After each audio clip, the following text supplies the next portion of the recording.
নমস্কার সুপ্রিয় দর্শক শ্রোতা সকলকেই স্বাগত হিন্দু লাইভস ম্যাটার ইউটিউব চ্যানেলে। দর্শক, শান্তিতে নোবেল পাওয়া অশান্তির গডফাদার ডক্টর মোহাম্মদ ইউনূসের কথায় এবং কাজে চরম বৈপরীত্য বিদ্যমান। তিনি বাংলাদেশে একটা বৈষম্য বিরোধী সরকার প্রতিশ্রুতি দিয়েছেন, কিন্তু বাংলাদেশের সরকার কি আদৌ বৈষম্য বিরোধী সরকার?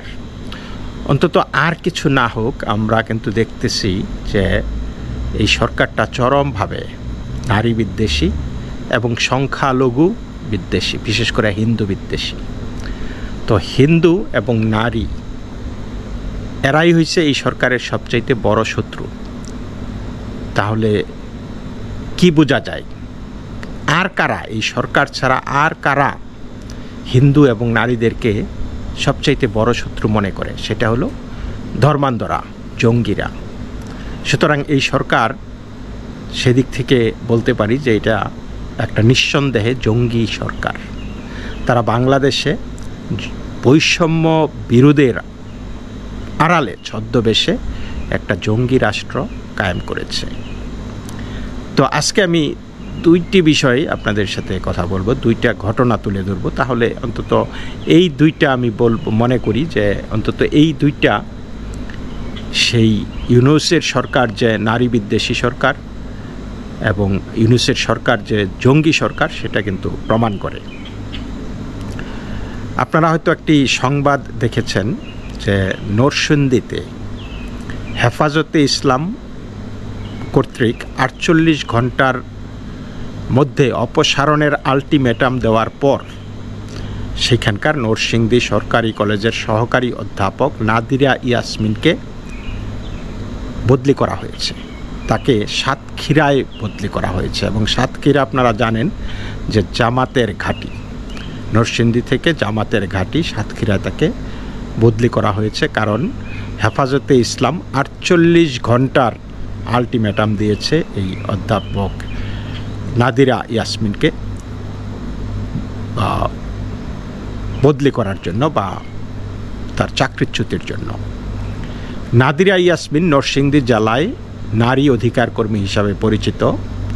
নারী অঙ্গন নামে তার একটি সংগঠন রয়েছে। এছাড়া নারী অঙ্গন নামের একটি ওয়েব পোর্টালের সম্পাদক তিনি। সম্প্রতি হিস্সা নামের একটি ম্যাগাজিনে তিনি একটি লেখা লিখেছেন, সেটা নাকি বিতর্কিত লেখা, সেটাই হেফাজত এবং জঙ্গিবাদীরা বলছে আর কি। এবং সেই বিতর্কিত লেখা ছাপানোর অভিযোগ তুলে তাকে অপসারণের দাবি জানায় হেফাজতে ইসলাম। ম্যাগাজিনে বিতর্কিত লেখা ছাপানোর অভিযোগে নাদিরা ইয়াসমিনের বিরুদ্ধে গত রোববার দুপুরে নরসিংদী সরকারি কলেজ সংলগ্ন শিক্ষা চত্বর এলাকায় প্রতিবাদ সমাবেশ করে জেলা হেফাজতে ইসলামের নেতাকর্মীরা। সংগঠনের নেতারা তাদের বক্তব্যে নাদিরা ইয়াসমিনের বিরুদ্ধে কোরআন ও ইসলাম অবমাননার অভিযোগ তুলে অপসারণের 48 ঘন্টার আলটিমেটাম দেয়। সমাবেশ থেকে বক্তারা অভিযোগ করে যে নাদিরা ইয়াসমিন সম্পাদিত হিস্সা নামের ম্যাগাজিনে বিতর্কিত বক্তব্য ছাপা হয়েছে। তাহলে কি বিতর্কিত বক্তব্য ছাপা হয়েছে? সেটা হলো এই ম্যাগাজিনে পবিত্র কোরআনের উত্তরাধিকার বিধানকে অন্যায্য ও বৈষম্যমূলক বলা হয়েছে। এছাড়া 1500 বছরের পুরানো কোরআনের বিধানে সমাজ ও রাষ্ট্র চলবে না মন্তব্য করা হয়েছে। এছাড়া নারী পুরুষের পবিত্রতম বৈবাহিক সম্পর্ক নিয়ে কটূক্তি করা হয়েছে। আলেম ও ইসলামপন্থীদের প্রতি তীব্র বিদ্বেষ প্রকাশ করা হয়েছে। নারী অঙ্গন থেকে অসংখ্য সমাজ ও ইসলাম বিরোধী বক্তব্য সম্বলিত লিফলেট প্রচার করে যাচ্ছেন তারা। এটা ছিল তাদের অভিযোগ। তাহলে এই অভিযোগের সারবত্তাটা কি? তারা বলেছে যে কোরআনের উত্তরাধিকার বিধান অন্যায্য এবং বৈষম্যমূলক।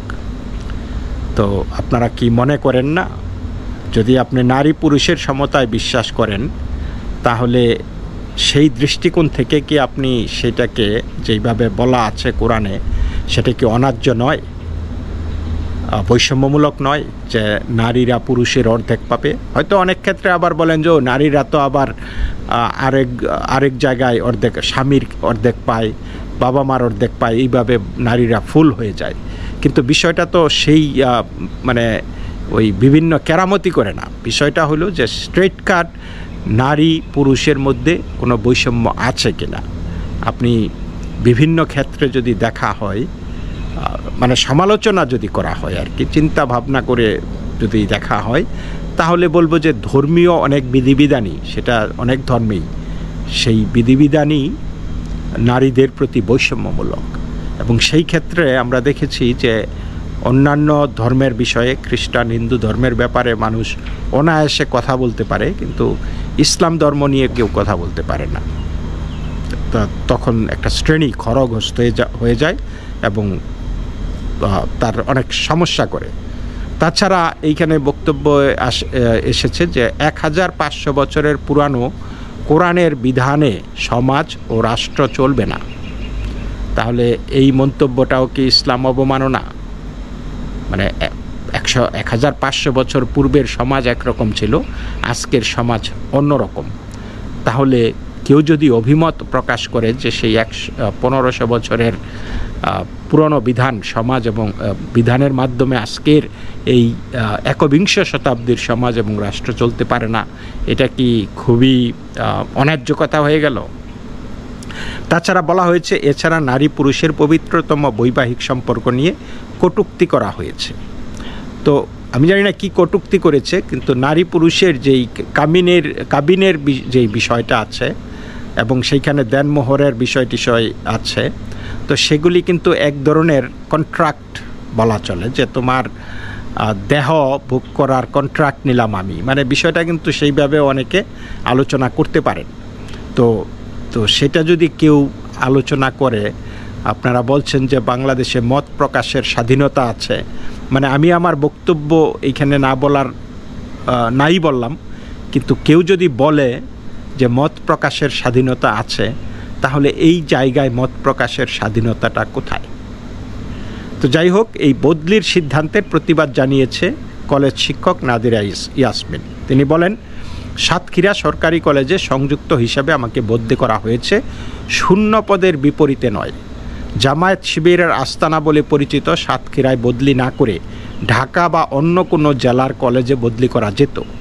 নরসিংদীতে হেফাজতের ব্যানারে আমার বিরুদ্ধে অপপ্রচার আন্দোলন হলেও যেসব দল ছদ্মবেশে এসব কাজে নেতৃত্ব দিয়েছে, তাদের মধ্যে জামায়াতে শিবির অন্যতম প্রধান। আমাকে সাতক্ষীরায় বদলির পেছনে অন্য উদ্দেশ্য থাকতে পারে। অভিযোগ প্রসঙ্গে নাদিরা ইয়াসমিন বলেন, নারী অঙ্গন শুরু থেকেই ধর্ম, সমাজ, সময়কে পাশাপাশি ও বিবেচনায় রেখেই কাজ করে এসেছি এবং নিজেদের জবাবদিহির ঊর্ধ্বে মনে করি না। যেসব অভিযোগ উত্থাপন করা হয়েছে সেগুলি নিয়ে আমাদের অবস্থান জানান দেওয়া দরকার। তাছাড়া সংগঠন বা ব্যক্তি বা প্রতিষ্ঠানের বিরুদ্ধে গণমানুষের কৈফিয়ত তলব মূলত সেই সংগঠনের প্রতি প্রত্যাশার জায়গা থেকেই করা হয় বলে নারী অঙ্গন মনে করে, আমি মনে করি। এত কিছু ঘটা বা ঘটানোর আগে যদি কেউ এসে সৌহার্দ্যপূর্ণ ও সহযোগিতামূলক মনোভাব নিয়ে আলাপ করতে চাইতো, আমরা সাদরে সেই আলাপে অংশ নিতাম। নাদিরা ইয়াসমিন আরও বলেন, নারী বিষয়ক সংস্কার কমিশনের প্রতিবেদনে প্রদান করা সব সুপারিশ আমাদেরও সুপারিশ ও সমর্থন আছে ধরে নিয়ে যেসব সুপারিশের সঙ্গে ওনারা অর্থাৎ হেফাজতে একমত নন, সেগুলোর জন্য কেবল নারী কমিশনকে দায়ী না করে কিংবা সমালোচনা না করে নারী অঙ্গনের ওপর দায় আরোপ করছেন। এই ভুল বুঝাবুঝি হয়তো তৈরি হয়েছে। আমরা নারী বিষয়ক সংস্কার কমিশনের প্রতিবেদনকে স্বাগত জানিয়েছি বলে এবং বেশ কিছু সুপারিশ আমাদের ফেসবুক পেজে প্রচারণা চালিয়েছি বলে। আলটিমেটামের মুখে নাদিরা ইয়াসমিনকে বদলির আদেশের সমালোচনা করে জাতীয় নাগরিক পার্টির জ্যেষ্ঠ যুগ্ম আহ্বায়ক সামান্তা শারমিন ফেসবুকে স্ট্যাটাস দিয়েছেন, লিখেছেন, মবের দৌরাত্ম্যে আত্মসমর্পণ করে নাদিরা ইয়াসমিনের বদলির সিদ্ধান্তে তীব্র প্রতিবাদ জানাই। এই সিদ্ধান্ত দ্রুত বদল করা হোক। কিন্তু এই সামান্তা শারমিনদের সরকারই তো চালাচ্ছে ডক্টর ইউনূস, তাই না? তাদেরকেই তো খুশি রাখার জন্য নারী বিদ্বেষী, ধর্মবিদ্বেষী বা সংখ্যালঘু বিদ্বেষী, আমি ধর্ম বলতে সংখ্যালঘু বিদ্বেষী একটা অ্যাডমিনিস্ট্রেশন তিনি চালাচ্ছেন। যাই হোক, অন্যদিকে গণতান্ত্রিক অধিকার কমিটির সদস্য অর্থনীতিবিদ অধ্যাপক আনু মোহাম্মদ ফেসবুকে লিখেছেন, কথার জবাব কথায়, লেখার জবাব লেখায় দিতে হবে, কোনো নিপীড়ন জুলুম চলবে না। এটাই ছিল হাসিনা আমলে আমাদের অন্যতম দাবি। হাসিনা সরকার গেছে, কিন্তু পরিস্থিতি একই আছে। বৈষম্যবাদী হেফাজতের লোকজন কথার জবাব কথায়, লেখার জবাব লেখায় দিতে অক্ষম। সেজন্য বল প্রয়োগ, হুঙ্কার, হুমকি, হামলার পথ ধরে। নারীর কণ্ঠ, নারীর সক্রিয়তায় তাদের আতঙ্কের প্রকাশ ঘটে উন্মাদের মতো চিৎকার আর হুমকির মধ্যে। শেখ হাসিনা সরকার চলেছে এদের কথা মতো, রাতারাতি পাঠ্যপুস্তক বদলে দিয়েছে, নারী নীতি তালাবদ্ধ রেখেছে। এই সরকারও তাই করে যাচ্ছে। এটাই পরিবর্তন, এটাই সংস্কার। তো যাই হোক, এই ছিল নাদিরা ইয়াসমিন নিয়ে সংবাদ। আরেকটি সংবাদ, যেটা আজমেরি হক বাঁধন, এই অভিনয় শিল্পী, আপনারা তাকে জানেন। লাল স্বাধীনতার জন্য তথাকথিত বৈষম্য বিরোধী আন্দোলনের সময় এক দফার দাবিতে তিনি রাস্তায় নেমে গিয়েছিলেন। বৃষ্টি ভেজা সেই তার দৃশ্য, টি শার্ট পরা বৃষ্টি ভেজা তার দৃশ্য আপনারা নিশ্চয়ই মনে আছে। সেই লাল স্বাধীনতার সৈনিককে কিন্তু এখন আর এই বৈষম্য বিরোধীরা, তথাকথিত মেধাবীরা এখন আর তাদের দোষর মনে করতেছে না। তারাও তাকে এখন রয়ের এজেন্ট ট্যাগ দিয়ে দিচ্ছে। তিনি লিখেছেন যে আমাকে রয়ের এজেন্ট বানিয়ে দেওয়া হচ্ছে বাঁধন। অভিনয়শিল্পী আজমেরি হক বাঁধন, এই অভিনয়শিল্পী জানালেন গত শনিবার থেকে একটা পক্ষ তাকে ভারতীয় গোয়েন্দা সংস্থার রয়ের এজেন্ট বলে আখ্যা দিয়েছে। তাই বিষয়টি নিয়ে নিজের অবস্থান তুলে ধরা প্রয়োজন বলে মনে করেন তিনি। সেখান থেকে তিনি ফেসবুকে এ সংক্রান্ত একটি পোস্ট দিয়েছেন। বাঁধন জানান, দ্রুততম সময়ে জাতীয় নির্বাচন চেয়ে ফেসবুকে দেওয়া একটি পোস্ট ঘিরে আবার একটা পক্ষ তাকে রয়ের এজেন্ট বলে প্রোপাগান্ডা ছড়াচ্ছে। ফেসবুকে পোস্ট করা বাঁধনের সেই পোস্ট এরকম: দেশের একজন নাগরিক হিসাবে আমি চাই বাংলাদেশের জাতীয় নির্বাচন যেন দ্রুত সময়ে অনুষ্ঠিত হয়। আমি সেই দলকে ভোট দেব যারা উত্তরাধিকারের ক্ষেত্রে সম অধিকার নিশ্চিত করবে। এখন সময় এসেছে আরও ন্যায়সঙ্গত, সাম্যবাদী ও অন্তর্ভুক্তিমূলক একটি সমাজের দিকে এগিয়ে যাওয়ার, যেখানে ন্যায্যতা ও সুযোগ সুবিধা নিশ্চিত হবে এবং দেশটি সব নাগরিকের জন্য সেরা একটি দেশ হয়ে উঠবে। বাঁধন বলেন, ভারত বাংলাদেশের জাতীয় নির্বাচনের কথা বলছে। বিএনপিও চাইছে দ্রুত সময়ে যেন জাতীয় নির্বাচন অনুষ্ঠিত হয়। এদিকে আমি যখন নির্বাচন নিয়ে পোস্ট দিলাম, তিনটি বিষয় একই সূত্রে মিলিয়ে আমাকে রয়ের এজেন্ট বানিয়ে দেওয়া হচ্ছে। ভারত, বিএনপিও দ্রুত নির্বাচন চাইছে, আমি বললেই রয়ের এজেন্ট। অথচ বিষয়টা মোটেও এরকম কিছু নয়, এটা নাগরিক হিসাবে আমার চাওয়া। বাঁধন বলেন, প্রথম আমি রয়ের এজেন্ট হয়েছিলাম খুফিয়া ছবির সময়, এরপর সিআইএ এজেন্ট হলাম। তারপর আমার এক বন্ধু বলল আমি নাকি মোসাদের এজেন্ট। এখন সব কিছু শেষ, কিছুতেই কিছু যখন করতে পারছে না, তখন আমি নির্বাচন চাইলাম বলে, অন্তর্ভুক্তিমূলক বাংলাদেশের কথা বলছি বলে এবং উত্তরাধিকার সম্পত্তিতে সম অধিকার চাইছি বলে আবার আমি রয়ের এজেন্ট। আমার ভোট চাওয়ায় নাকি বিএনপিকে সমর্থন করছি। পুরো ব্যাপারটা আমার কাছে অদ্ভুত ঠেকেছে। এসব নিয়ে বাঁধন এই ফেসবুক পোস্ট দিয়েছে। সেখানে তিনি লিখেছেন, 2021 সালে যখন বলিউডের একটি সিনেমা খুফিয়াতে কাজ করলাম, তখন আমি ছিলাম একজন গর্বিত এজেন্ট। সিনেমায় সহ অভিনেতা হিসাবে ছিলেন টাবু, কিন্তু এরপরই ঘটনায় মোড় নেয় যখন আমাকে সিনেমার প্রিমিয়ারে যেতেও বাধা দেওয়া হলো। এরপর বাঁধন ভারতের ভিসা বাতিল হওয়া প্রসঙ্গে লিখেছেন, আমার ভিসা একবার দুইবার নয় 5 বার ভারতীয় হাইকমিশন থেকে প্রত্যাখ্যান করা হয়েছে। কারণ হিসাবে তারা ডাকসুর সাবেক বিপি নুরুল হক নুরের সঙ্গে একটি ছবি দেখায় এবং এ বিষয়ে তাদের উদ্বেগের কথা জানায়। এরপর আমি দেশের প্রভাবশালী কয়েকজনের সঙ্গে কথা বলি, যারা আমার বন্ধু। তারা পুরো বিষয়টি শোনার পর 1 মাসের সিঙ্গেল এন্ট্রি ভিসা পাই। পোস্টের শেষে বাঁধন আরও লিখেছেন, কি অদ্ভুত এক সমাজে বাস করছি আমরা। যখন কেউ নিজের দেশকে নিঃস্বার্থভাবে ভালোবাসে না, তখন ধরে নেয় আর কেউই ভালোবাসে না। তার এই পোস্ট কেবলই ভাবনার খোরাক দেওয়ার জন্য বলে উল্লেখ করেন তিনি। তো এই যে আজমেরি হক বাঁধন, তার চাইতে এই লাল স্বাধীনতার সৈনিক, বড় সৈনিক আর কে ছিল?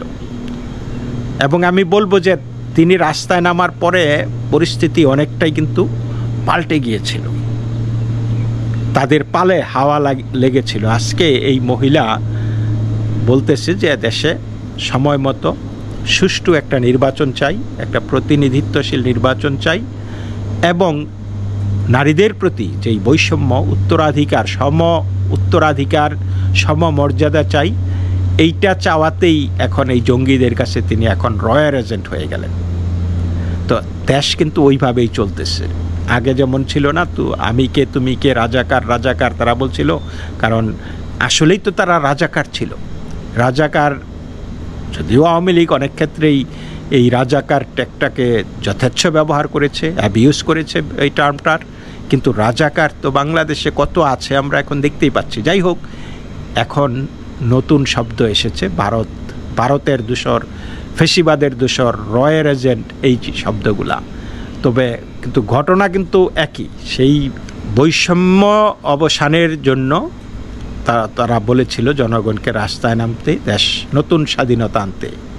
তো নতুন স্বাধীনতার দেশে এখন কিন্তু সেই বৈষম্যকে আঁকড়ে ধরেই সরকার পরিচালনা করতেছে এই মহাজন ইউনূস, সুদি ইউনূস, এবং দেশটাকে লুটে পুটে খেয়ে, শুধু একদিকে না, এখানে বৈষম্য তৈরি করে শুধু নয়, অন্যভাবেও নানান রকমভাবে দেশটাকে ধ্বংস করে ফেলছে।